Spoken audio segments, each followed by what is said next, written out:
मेरी पैदाइश 1940 में भारत की रियासत जूनागढ़ में हुई थी। जूनागढ़ जिसे पहले पाकिस्तान में शामिल किया गया था।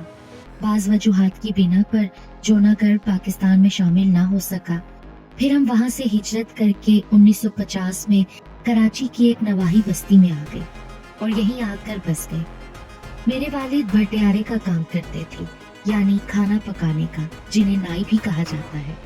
हिजरत करके पाकिस्तान आने के बाद मैं भी वालिद साहब के साथ कम उम्री में ही शादी ब्याह की तकरीबात पर खाना पकाने जाया करता था, जिसकी वजह से 20 साल की उम्र तक पहुंचते पहुंचते मैं एक माहिर खाना बनाने वाला भटियारा बन चुका था। लोग हमें सिर्फ शादी की तकरीबात पर ही नहीं बल्कि फोदकी पर भी खाने पकाने के लिए बुलाते थे और हम खूब मेहनत से काम करते थे। कभी काम ज्यादा मिल जाता तो कभी कम होता। अगर काम ज्यादा होता तो हम बाप बेटा एक जगह जाने के बजाय मुख्तलिफ जगहों पर जाकर काम करते ताकि आमदनी ज्यादा हो और कमाई अच्छी हो जाए। उन दिनों आबादियां ज्यादा नहीं हुआ करती थी और हमने पाकिस्तान बनने के 3 साल बाद हिजरत की थी, इसलिए ज्यादातर मकान और दुकानें उन लोगों को मिल चुके थे जो 1947 में भारत से पाकिस्तान आ गए थे। उन्हें हिंदुओं और सिखों के पाकिस्तान में छोड़े हुए मकान मिल चुके थे, लेकिन हमें जो मकान मिला वो ज्यादा गुंजान आबादी में नहीं था, मगर ये भी शुक्र था कि हमें मकान मिल गया था। शादी ब्याह की तकरीबात में खाना पकाने के लिए हमें वक्त बेवक्त कई जगहों पर जाना पड़ता। मेरे वालिद साहब एक माहिर भटियारे थे, जिसकी वजह से उनकी धूम दूर दूर तक थी। पाकिस्तान आने के थोड़े ही अरसे बाद तक उन्होंने अपना काफी नाम बना लिया था और हमारे आसपास कई ऐसे खानदान आबाद थे जो हिंदुस्तान से हिजरत करके यहाँ आए थे और कुछ हमारी बरादरी के लोग भी थे। अब्बा मेरे काम से बहुत खुश थे। पढ़ाई लिखाई मैंने 5 जमातों के बाद ही छोड़ रखी थी, इसीलिए अब्बा ने मुझे काम पर लगा दिया था। ये सर्दियों की एक शाम का वाकया है। मैं और अब्बा एक निकाह की तकरीब में खाना पकाने चले गए। इत्तफाकन उस दिन काम ज्यादा नहीं था और हम दोनों इकट्ठे उसी एक तकरीब में चल पड़े। अब्बा कहने लगे, चल दोनों बाप बेटा चलते हैं, तू मेरे साथ होगा तो काम जल्दी खत्म हो जाएगा, वापस इकट्ठे आ जाएंगे। घर में मेरी अम्मा और छोटी बहन थी। हम असर की नमाज पढ़ते ही उस तकरीब वाले घर की तरफ चल पड़े, क्योंकि वहाँ पर शाम की तकरीब थी। वो घर वहाँ से चंद किलोमीटर एक अच्छी आबादी में था और हमारे घर के आसपास ज्यादातर वीराना ही था। हमारे घर से कुछ फासले पर एक वीरान कब्रिस्तान था जहाँ टूटी फूटी कब्रें थीं। अब यहाँ मुर्दे दफनाने लोग नहीं आते थे। तकसीमे हिंद से पहले यहाँ कोई बस्ती आबाद थी, लेकिन उसका अब कोई नामो निशान नहीं था। हमारी आबादी उससे जरा परे हटकर थी। अब हम उस घर पहुंच गए जहाँ एक निकाह की तकरीब थी। 60-70 लोगों के लिए खाना बनाना था। मैं अब्बा की खाना बनाने में मदद करने लगा। खाना पक चुका और खाना मेहमानों में तकसीम हुआ। फिर मैंने और अब्बा ने भी वहीं खाना खाया। फिर जब हमने वहां से इजाजत चाही तो मेजबान कहने लगा, हमारे कुछ मेहमान पंजाब से आ रही हैं, सुबह उनके नाश्ते वगैरह का बंदोबस्त भी करना है। अगर आप आज रात यहाँ रुक जाएं और सुबह का काम भी आपके जिम्मे हो जाए। अब्बा कहने लगे, ये तो आपने पहले हमें बताया ही नहीं था। हमारा घर तो यहाँ से कुछ दूर है और मेरे घर में मेरी बीवी और मेरी बेटी अकेली है। वैसे भी घर के आसपास वीराना है, वापस जाना जरूरी है। वैसे भी शाम का अंधेरा पड़ रहा है, हम सुबह आ जाएंगे। मगर हमारा मेजबान ना माना और वो इसरार करने लगा कि सुबह आपको आने में देर हो जाएगी, पैदल आना जाना होगा, इतनी दूर से कैसे आएंगे, आप नाश्ते के वक्त तक नहीं पहुंच सकेंगे, इसलिए आप यहाँ रुक जाएं। जब उसने ज्यादा इसरार किया तो अब्बा कहने लगे, अच्छा मैं अपने बेटे को घर भेज देता हूँ, खुद यहीं रुक जाता हूँ। इस पर वो मान गए। फिर अब्बा मुझसे कहने लगे कि अमीन बेटा, रात भर रही है, ध्यान से जाना। वो मुझे भेज तो रहे थे मगर दिल में डर भी महसूस कर रहे थे, जिसकी वजह ये थी कि वो मुझे उस वक्त अकेला भेजना नहीं चाहते थे, मगर मजबूरी थी। मैं बहादुर था और जवान खून। अब्बा को तसल्ली दी और फिर उनसे इजाजत लेकर रवाना हो गया। रात का गहरा अंधेरा हर तरफ फैला हुआ था। मैं तेज तेज कदम उठाता उनके घर से निकला और अपनी बस्ती की जानिब चल पड़ा। हमारी बस्ती, जैसा कि मैं पहले बता चुका हूँ, वहां से काफी दूर थी। रात का होलनाक सन्नाटा चार सू फैला हुआ था। میں نے اپنے کندھے پر اپنا بڑا سا ڈوئی نما چمچ اٹھا رکھا تھا جو دیگوں میں کھانا پکاتے وقت مارا جاتا ہے۔ میں اپنی دھن میں مگن چلتا جا رہا تھا۔ چلتے چلتے میں آدھے سے زیادہ سفر طے کر گیا اور پھر اس ویرانے سے گزرنے لگا جہاں وہی پرانا قبرستان تھا۔ کچے راستے کے ارد گرد اونچے اونچے درخت بھوتوں کی مانند سر اٹھائے کھڑے تھے، مگر میں گنگناتا ہوا بے خوف آگے بڑھ رہا تھا کہ اچانک میں ٹھٹک کر رک گیا۔ مجھے کسی کے زور زور سے ہنسنے کی آواز سنائی دی۔ آواز دائیں جانب درختوں کے جھرمٹ سے آ رہی تھی۔ میں حیران تو ہوا مگر دل ایک بار زور سے دھڑکا۔ دل میں خوف بھی محسوس ہوا کہ یہ کس کی آواز ہے۔ آواز نسوانی تھی، کسی لڑکی کے ہنسنے کی آواز۔ ابھی میں سوچ ہی رہا تھا کہ یہ کون ہے کہ اچانک دائیں طرف کے جھنڈ سے ایک سایہ نکلتا نظر آیا۔ میں تو ایک دم سے ڈر گیا کہ یہ کون ہے۔ سایہ تیز تیز قدموں سے میری طرف بڑھ رہا تھا۔ سیاہ لباس میں لپٹا وہ کوئی پراسرار شخص موجود تھا۔ میں وہیں جم کر کھڑا ہو گیا۔ وہ سایہ میرے پاس پہنچ گیا۔ اب جو چاندنی میں دیکھا تو وہ ایک بھیانک صورت آدمی تھا، عجیب سے حلیے میں ملبوس۔ میں خوفزدہ ہو گیا۔ وہ شخص میرے قریب آ کر رک گیا اور مجھے غور سے دیکھنے لگا، پھر بولا، کون ہو بھائی؟ اس وقت یہاں کیا لینے آئے ہو؟ میں خوفزدہ آواز میں جواب دینے لگا، مسافر ہوں، اپنی بستی جا رہا ہوں، مگر آپ کون ہے اور اس ویرانے میں؟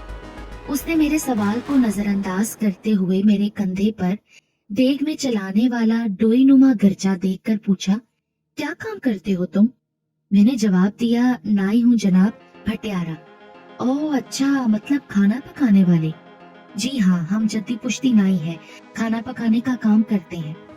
وہ عجیب سے انداز میں مسکرایا، اچھا، بہت خوب، بہت موقع پر ملے ہو۔ چلو، ہمارے ہاں ایک چھوٹی سی تقریب ہے، ہمارے بیٹے کی شادی ہے، کھانا تیار کرو، بہت کچھ دیں گے تمہیں۔ میرا خوف قدرے کم ہوا مگر دل میں ابھی بھی ڈر رہا تھا۔ کیسی شادی بھائی؟ یہاں تو مجھے کوئی شادی نظر نہیں آ رہی۔ نہیں، مجھے میرے گھر جانا ہے، میرے گھر میں میری ماں بہن اکیلی ہے۔ آدمی کہنے لگا، دیکھو ڈرو مت، میں ادھر ہی پاس کی بستی میں رہتا ہوں، کسی نائی کی تلاش میں نکلا تھا جو ہمارے لیے کھانا تیار کر دے، پر اس وقت اتنی رات کے اندھیرے میں۔ ہاں، بس ہماری بستی میں کوئی بھٹیارا نہیں ملا نا، تم مل گئے تو چلو ہمارا کھانا ہی بنا دو۔ نہیں بھائی، تم کوئی اور ہی ڈھونڈ لو۔ میں یہ کہہ کر چل پڑا۔ جو ہی میں چلنے کے لیے بڑھا تو ایک دم سے ٹھٹک کر رک گیا۔ میرے سامنے ایک نہایت حسین عورت کھڑی تھی، بے انتہا خوبصورت، جسے میں ایک لمحے کے لیے دیکھتے کا دیکھتا رہ گیا۔ میں حیران اور پریشان ہو گیا۔ ابھی چند لمحے پہلے تو یہاں کوئی نہیں تھا، پھر یہ عورت کہاں سے آ گئی؟ دیکھیں، آپ ہماری بات مان جائیں نا، ہماری دعوت بنا کھانے کے پھیکی پڑ جائے گی۔ اس عورت نے بڑے لگاوٹ بھرے لہجے میں کہا، کیا مطلب ہے؟ دیکھیں، ہم آپ کو دگنی مزدوری دیں گے، بس 30-40 لوگوں کا کھانا بنا دیں، ہم وعدہ کرتے ہیں ہم آپ کو آپ کے گھر تک چھوڑ کر آئیں گے۔ اس عورت نے کہا تو پھر آدمی نے اس کی ہاں میں ہاں ملائی۔ دلاری میں اسے کہہ چکا ہوں کہ یہ جو بھی کہے گا ہم اسے دیں گے، پریشانی یہ ہے کہ اس وقت بھٹیارا لینے شہر جانا پڑے گا، یہ راستے میں ہی مل گیا، چلو دلاری، شاید تمہاری یہ بات مان لے۔ وہ آدمی اس عورت سے کہہ رہا تھا۔ عورت نے بڑے لاڈ سے کہا، مانیں گے کیسے نہیں میری بات، یہ تو ضرور مانیں گے۔ پھر عورت کے اس لہجے میں نہ جانے کیا تھا، میرا دل مچل اٹھا۔ عورت بار بار مجھ سے کہنے لگی تو میں مجبور ہو گیا۔ عورت کے حسن نے مجھے بے پناہ متاثر کیا تھا، ویسے بھی ان میں نہ جانے کیسا سحر تھا کہ میں خود بخود نہ چاہتے ہوئے بھی ان کی باتیں ماننے پر مجبور ہو گیا۔ وہ دونوں ایک ساتھ تو نہیں آئے تھے، مگر ان کی باتوں سے پتا چلا کہ وہ دونوں ایک ہی بستی کے تھے اور شاید ان کا آپس میں کوئی رشتہ بھی تھا۔ ٹھیک ہے، اگر تم لوگ یہ وعدہ کرو کہ مجھے اس ویرانے سے میرے گھر تک چھوڑ کر آؤ گے تو میں تمہارا کھانا بنا ہی دیتا ہوں۔ وہ خوش ہو کر بولے، ہاں ٹھیک ہے، ہم وعدہ کرتے ہیں تمہیں تمہارے گھر تک چھوڑ کر آئیں گے۔ اور پھر میں ان کے ساتھ چل پڑا۔ وہ دونوں آگے آگے چل پڑے اور میں ان کے پیچھے پیچھے۔ وہ درختوں کے جھنڈ کی طرف بڑھ رہے تھے۔ عورت کے پاؤں میں ایک جھانجر تھی اور اس کے چلنے سے اس کی جھانجر کی آواز سناٹے میں پیدا ہوتی جو بہت ہی زیادہ عجیب لگ رہی تھی۔ ہم تینوں درختوں کے جھنڈ کی طرف بڑھ رہے تھے۔ میرا خوف کچھ کم ہو چکا تھا۔ इस वीराने में अपने जैसे दो इंसान जो मिल गए थे। वो दोनों बड़े बड़े कदम उठा रहे थे। एक बात जो अभी तक मेरा दिल डराए जा रही थी, वो औरत बेहद खूबसूरत थी मगर आदमी की शक्ल बहुत अजीबोगरीब थी। काला बशाश आदमी, अजीब सा। खैर, मैं सर झटक कर उनके पीछे चलता रहा। मुझे उनके साथ कदम मिलाने के लिए बहुत तेज चलना पड़ रहा था। दरख्तों के झुंड में थोड़ी देर चलने के बाद वो झुंड खत्म हो गया। सामने अब एक बड़ा सा मैदान नजर आया जिसमें बहुत से लोग इकट्ठे थे। मैं बड़ा हैरान हुआ कि इस वीराने में इतने लोग कहां से आ गए। वो सब अजीबो गरीब लिबास में थे। वो दोनों मुझे लिए हुए उस जगह पहुंचे जहां कुछ बर्तन और खाने पीने का सामान पड़ा था, कच्चा गोश्त और कुछ और चीजें। कुछ वैसे ही अजीब शक्लों वाले लोग इधर उधर आ जा रहे थे। उस औरत और आदमी ने उन लोगों से कुछ कहा तो उन्होंने मेरे लिए सामान रखना शुरू कर दिया और मुझे खाना बनाने का इशारा किया। मैंने बर्तन उठाकर काम शुरू कर दिया। आग जलाने के लिए माचिस वगैरह की जरूरत पड़ी तो मैंने उनसे कहा कि आग कैसे जलाऊं। उस वक्त फिर मैं जोर जोर से थर थर कांपने लगा जब अचानक उनमें से एक आदमी आगे बढ़ा और उसने अपनी टांग उस चूल्हे के अंदर रख दी और फिर अचानक अपना हाथ उस टांग पर मारा तो उसकी टांग में आग भड़क उठी और टांग किसी लकड़ी की तरह धड़ाधड़ जलने लगी। लो भाई, अब खाना पकाना शुरू करो। मेरा खौफ के मारे बुरा हाल हो गया। काटो तो बदन में लहू नहीं। वो आदमी ऐसे सुकून से बैठा था जैसे कुछ हुआ ही ना हो। उसने सतरपोशी के लिए एक मुख्तसर चोगा पहन रखा था और उसकी एड़ियां और टांग चूल्हे के अंदर किसी खुश लकड़ी की तरह धड़ाधड़ जल रही थी। वही खूबसूरत औरत अचानक से आगे बढ़ी और कहने लगी, डरो मत, तुम अपना खाना पकाने का काम शुरू करो। मेरा ऊपर का सांस ऊपर और नीचे का नीचे था। मरता क्या ना करता। मैं समझ तो चुका था कि मैं किसी अजीबो गरीब मखलूक यानी जिन्नात वगैरह के चक्कर में फंस चुका हूँ। ना चाहते हुए भी मैं खाना तैयार करने लगा। मैं काफी मेहनत से काम करता रहा। सामान सब कुछ वहाँ पर मौजूद था। कुछ देर के बाद खाना पककर तैयार हो चुका था। इस दौरान वो सब लोग अजीब नजरों से मुझे देख रहे थे। मैं दिल में हैरान भी था और खौफजदा भी। हैरान इसलिए कि इस मखलूक ने मुझे ही खाना पकाने के लिए क्यों चुना था। और फिर वो भयानक शख्स, सारी देग पकने के दौरान उसकी टांग धड़ाधड़ जलती रही। ये बातें मेरे दिल को सख्त परेशान कर रही थी। खैर, मैंने जल्दी जल्दी खाना बना दिया। इस काम में मुझे कुछ देर लगी। किसी ने खाना चखा तो उन्हें अच्छा लगा। फिर वही आदमी और औरत मेरे पास आए, मेरा शुक्रिया अदा किया और बोले, चलो वादे के मुताबिक हम तुम्हें तुम्हारे घर छोड़ाए, लेकिन उससे पहले ये तो बताओ कि तुम क्या मजदूरी लोगे। बेख्तियार मेरे मुंह से निकला, आपने कहा था तुम्हें दुगनी रकम देंगे। वो हंसकर बोले, हाँ कहा था, चलो अपनी हथेली खोलो। मैंने हाथ आगे बढ़ाया। उसने चंद सिक्के मेरी हथेली पर रखे और कहने लगा, और? मैंने कहा हाँ। वो मेरी हथेली पर एक एक सिक्का रखते जाते और हर सिक्का रखने के बाद पूछते, और? मैं कहता हाँ। जब मुट्ठी सिक्कों से भर गई तो मैंने कहा बस। फिर उसने हाथ रोक लिया और कहने लगा, अफसोस तुमने बस कह दिया। देख लो, तुमने बस कहा, वरना मैं तो तुम्हें इतने सिक्के देता कि बोरियां भर जाती, लेकिन फिर भी वो सिक्के खत्म ना होते। उसकी इस बात पर मैं बड़ा हैरान हुआ। जनाब, यही मेरी मजदूरी से कई गुना दुगनी रकम है। वो आदमी कहने लगा, हाँ मैं जानता हूँ, मगर फिर भी तुम अगर बस ना कहते तो तुम्हारे लिए हजारों सिक्के और थे। मैंने वो मुट्ठी भर सिक्के अपनी जेब में डाले और उनसे कहने लगा कि मुझे इजाजत चाहिए। औरत कहने लगी, कुछ अपने हाथ का पका साथ ले जाते, शायद तुम्हें रास्ते में भूख लग जाए। उन्होंने कुछ खाना एक थैले में बांधकर मुझे दिया। मैंने उनका शुक्रिया अदा किया और वापस चल पड़ा। वो उसी वीरान कब्रिस्तान तक मुझे छोड़ने आए। कब्रिस्तान के पास पहुंचकर वो अजीबो गरीब सूरत वाला आदमी मुझसे कहने लगा, बस लड़के, अब यहाँ से तुम खुद जाओगे, यहाँ हमारी हद खत्म हो जाती है। मैं उनके अल्फाज पर चौंका। क्या मतलब है आपका? आप लोगों ने तो कहा था कि मुझे घर तक छोड़ के आओगे। कहा ना, हमारी हद यहाँ तक खत्म हो चुकी है, यहाँ से तुम खुद जाओगे।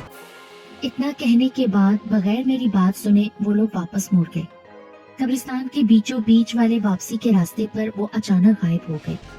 मैंने जेब पर हाथ रखकर सिक्कों की मौजूदगी की तसल्ली की और खाने से भरा वजनी थैला कंधे पर रखकर घर की तरफ चल पड़ा। मैं उस वीरान कब्रिस्तान से अपने घर की तरफ अकेला चला जा रहा था। खुशी इस बात की थी कि इतना ढेर सारा खाना भी मिला और साथ ही साथ इतने ज्यादा सिक्के भी, जो शायद मेरे हफ्ते भर की कमाई से ज्यादा थे। जूं जूं मैं चलता जा रहा था, मैंने महसूस किया कि खाने के थैले का वजन बढ़ता जा रहा था। अल्लाह अल्लाह करके घर के करीब पहुंच गया। दरवाजे पर पहुंचकर खाने का वो थैला इतना वजनी हो चुका था कि मुझसे उठाना दुश्वार हो गया था। मैंने दरवाजे के करीब थैला रखकर जोर जोर से दरवाजे को खटखटाना शुरू किया। मेरी बहन, जो अभी तक मेरे इंतजार में जाग रही थी, उसने दरवाजा खोला और गुस्से से बोली, वक्त देख रहे हो भाई, इतनी रात कर दी, अब्बा कहाँ है? 2 बज रहे हैं। अरे बहन, अंदर तो आने दे, और हाँ, मेरे साथ जरा ये थैला उठवा दे। उसने दरवाजे के बीच पड़ा थैला देखा तो हैरान होकर बोली, ये क्या है? ये खाना है। जिनके घर शादी का खाना पकाया, उन्होंने ढेर सारा खाना साथ दे दिया। फिर हम दोनों बहन भाई ने खाने का थैला उठाया और अंदर ले आए। अम्मा भी बाहर आ गई और पूछने लगी, तुम्हारे अब्बा कहाँ है? फिर मैंने उन्हें अब्बा के बारे में सब कुछ बताया कि अब्बा शादी वाले घर में रुक गए हैं, सुबह कुछ मेहमानों के लिए नाश्ते का बंदोबस्त करना था। फिर मैंने अम्मा और बहन को वापसी के दौरान दूसरी शादी के लिए खाना बनाने का जिक्र किया, जिन्होंने इतने ढेर सारे सिक्के और खाना मुझे थैला भर कर दिया। अम्मा ने उनके लिए ढेरों दुआएं दी।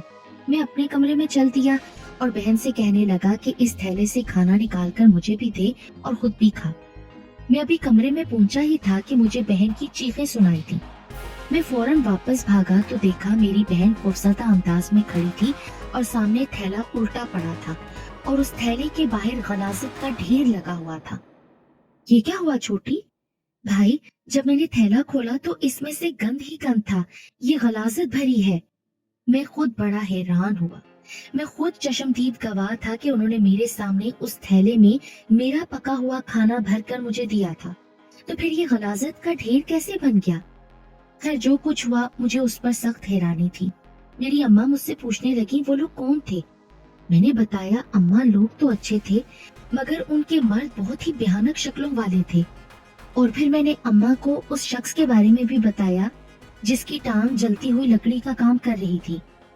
मेरी अम्मा कहने लगी कि खुदा का शुक्र अदा करो, तुम गलीज जिन्नात के चुंगल से बचकर निकल आए हो। फिर अम्मा कहने लगी कि तुमने अकेला आने की बेवकूफी क्यों की?